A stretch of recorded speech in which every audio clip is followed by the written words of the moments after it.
मागाशी त्यांनी सांगितलं सकाळी 7ला बोलवलं, आम्ही 7ला आलो. त्यांनी एकदम थाप मारली की अजित पवार 7 वाजता पूजा अर्चा करून आले. मी गळ्याच्या खोटं बोलत नाही, माझ्या आयुष्यात मी कधी पूजा अर्चा मी पूजा अर्चा करतो या लोकांची करतो. ज्याचा स्वतःवर विश्वास नसतो तो म्हणतो देवा पावरे पावरे. अरे तू काम केलं तर देव पावणारच आहे, देव कुठे जाणार आहे. परंतु तुम्ही काही काम केलं नाही आणि देवा मला हे काम मिळू दे रे. कसं काम मिळेल? टेंडरनी भरलं तर काम मिळेल. आज बोलत असताना आनंद गुप्ताजींनी बरेच प्रश्न इथे उपस्थित केले.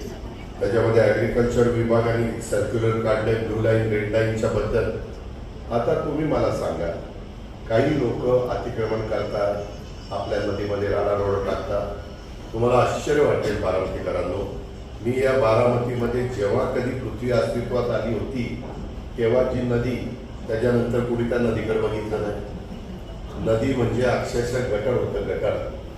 कुणी तिथं जात नव्हतं, काही नव्हतं. आता पक्षी येऊन त्या नदीमध्ये बसतात वेगवेगळ्या प्रकारचे.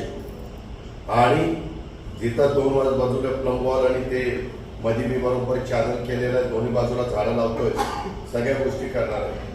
पण हे सगळं करत असताना माझ्या बारामतीची ब्लू लाईन रेड लाईन ही आता प्लंब वॉलच्या मध्ये झाली, बाहेरची गेली. जर निसर्ग वसुंधरा ज्यांनी निर्माण केली ती कुणाला माहिती आहे, आपल्याला माहिती आहे.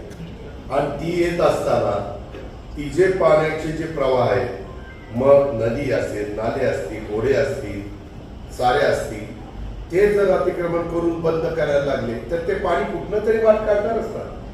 स्टॉक वॉटरला जाण्याची आपल्याकडे पद्धतच नाही, आपण विचारच करत नाही. आता आम्ही सगळीकडे तो विचार करतोय, म्हणजे मी जिथं काम करतोय तिथं त्याच्याशिवाय ते पाणी जाणारच नाही. आता नदीचं पाणी एवढं पाणी मध्ये आलं, आता नाझरं भरलंय. गेल्या वर्षी आजच्या तारखेला आपली वरची धरणं 25% होती, आता 75% आहे. उजनी देखील 80% गेलंय. त्यामुळं हे पाणी आलेलं बसतं. का बसलं? जवळपास मी नदीतला 8 ते 10 हजार टिपर माल काढला, 10,000 ट्रक माल काढला. आणि ती सगळी भराई वेगवेगळ्या भागाची तुम्हाला करायची होती ती केली. आपण इथं बारामती करता 2 महिने पुढे एवढं पाण्याचं स्टोरेज मी करतोय. त्याच्यातनं जो दगड निघाला तो दगडच मी नदीच्या चॅनलला, तुला माहिती आहे, दोन्हीकडं वापरला गॅबेल वॉलला. म्हणजे त्याच्यात माझी 7 कोटी रुपयाची बचत झाली. आज मला माझा एक अधिकारी सांगत होता. आता त्याच्यातनं मी एक चांगलं फाउंटन 4 कोटीचं करतो बारामतीला. 3 ते 4 कोटीचं तुमचं फाउंटन होणार आहे. पण असं फाउंटन करणार आहे की तुम्हाला पण घेऊन, नवऱ्याला बरोबर घेऊन बघायचं वाटलं पाहिजे. इतक्या चांगल्या पद्धतीने आजच मला प्रेझेंटेशन झालं. तिथं अजून काही गोष्टी करतो. सांगायचं तात्पर्य की नवीन नवीन शिकता येतं, नवीन नवीन करता येतं. त्रास होतो, कष्ट घ्यावे लागतात. मागाशी त्यांनी सांगितलं सकाळी 7ला बोलवलं, आम्ही 7ला आलो. त्यांनी एकदम थाप मारली की अजित पवार 7 वाजता पूजा अर्चा करून आले. मी गळ्याच्या खोटं बोलत नाही, माझ्या आयुष्यात मी कधी पूजा अर्चा मी पूजा अर्चा करतो या लोकांची करतो. ज्याचा स्वतःवर विश्वास नसतो तो म्हणतो देवा पावरे पावरे. अरे तू काम केलं तर देव पावणारच आहे, देव कुठे जाणार आहे. परंतु तुम्ही काही काम केलं नाही आणि देवा मला हे काम मिळू दे रे. कसं काम मिळेल? टेंडरनी भरलं तर काम मिळेल. जे काही आहे ही अंधश्रद्धा आहे. मी कुणाचा अवमान करत नाही. मी माझ्या इथे आजच मला दाते भेटले माझ्या या मंदिराकरता, सिद्धेश्वर मंदिराकरता. मी म्हणलं हो का, मी एकदा काम हातामध्ये घेतलं तर मला कुणी लोडगोड केलेली आवडत नाही. इतके दिवस बाकीच्यांनी सगळ्यांनी सांगितलं आम्ही असं करू, आम्ही तसं करू. परत कुणी तिथं फिरकलं पण नाही. मग ते म्हणले नाही दादा, तुम्हाला जे करायचं ते करा, माझी पूर्ण पाठिंबा आहे. मी तिथला चीफ ट्रस्टी आहे. आता मी एक दिवस जाऊन ते सगळं बनवून ते चांगलं करणार आहे.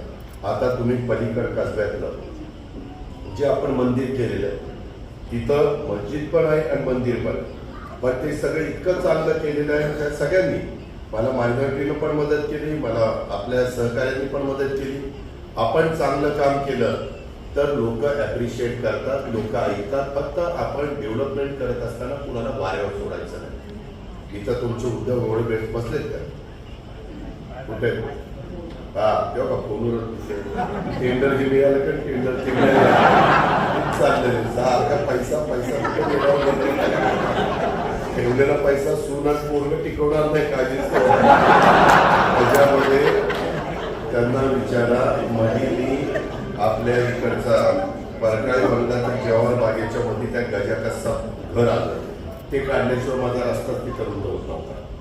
मी त्यांना इतकं चांगलं घर बांधून दिलं. मला वाटतं किती लाखाचं घर बांधलं?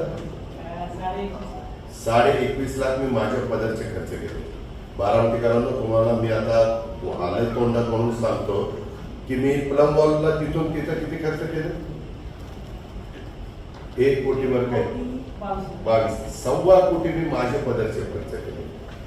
मी 5 पैसे बारामतीकरांना मला तुम्ही सगळ्यांनी ताकद दिली. मी आज राज्यामध्ये इतकं रेकॉर्ड केले की ते 6 वेळेला उपमुख्यमंत्र्यांचं रेकॉर्ड कोण मायसाला पुढे पुरुष असं रेकॉर्ड झालेलं आहे आपल्या नावावर.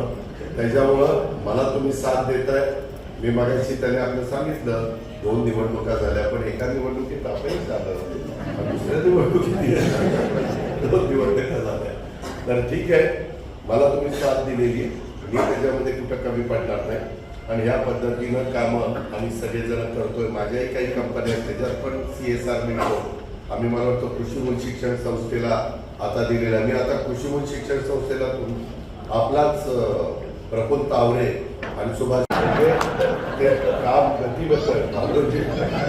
गतीनं कर, कारण बरेच दिवस मला ते विधानसभेच्या निवडणुकीच्या आधी ते करायचं होतं पूर्ण, परंतु दुर्दैवानं ते झालं नाही. तर तिथं पण आपल्या महिलांना, ज्येष्ठांना, मुलांना, मुलींना खेळण्याच्या करता, बसण्याच्या करता, काही घटका वेळ घालवण्याच्या करता खूप 9 एकर आहे, 9 का 10 एकर गार्डन आहे, म्हणजे मोठी गार्डन. ती झाल्यावर मी माझ्या तांदूळवाडीमध्ये बारामतीच्या हातीत आलेली तिथं पण 10-12 एकराची गार्डन करणार आहे, पण आधी ही करणार आहे, मग नंतर त्या गार्डनच्या मागे लागणार. अशा अनेक गोष्टी आपण करतोय. त्याच्यामध्ये तुमचं सगळ्यांचं पाठिंबा आहेच, पुढंही मिळत राहा. तुम्ही फक्त बारामतीकरांचं एक काम करा, जेव्हा कुठं मी कुणाला उभं केलं की तुम्ही त्याची बटणं दाबा.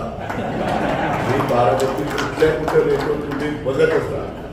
आता नगरपालिका याच्यावरती की मला जी योग्य वाटतील त्यांना तिकीट देईल. तुम्ही फक्त मला साथ द्या, कारण ही सगळी कामं करण्याच्या करता टीमवर्क असावं लागतं. माझ्या विचाराची माणसं असली की मग मला ते फटाफटा मला हा ठराव करून द्या, मला तो ठराव करून द्या, अशा गोष्टी करता येतात. मी आजच माळेगावच्या परिसरामध्ये फिरत होतो. मी मंदार शिक्षणला सांगितले उद्या जावा आणि तिथलं सगळं त्याला माहिती आहे, त्याने माझ्या हाताखाली बरेच वर्ष काम केलं, त्याच्या बापानी पण केलं ना, आता तेही करतो. त्याच्यामुळं त्याला सांगितलेलं तो उद्या जाईल, तो तिथं पाहिल आणि तिथं मी खूप बदल करतो. 70 वर्षापूर्वीचा कारखाना आहे, पुढं तिथं अनेक गोष्टी करणं बाकी राहिलेलं आहे. भाव पण चांगला मिळाला पाहिजे, परंतु तिथल्या सुविधा पण अधिकाऱ्यांना, कर्मचाऱ्यांना, स्टाफला सगळ्यांना मिळाल्या पाहिजे. आणि अशा पद्धतीनं आम्ही तिथं पण लक्ष देतोय.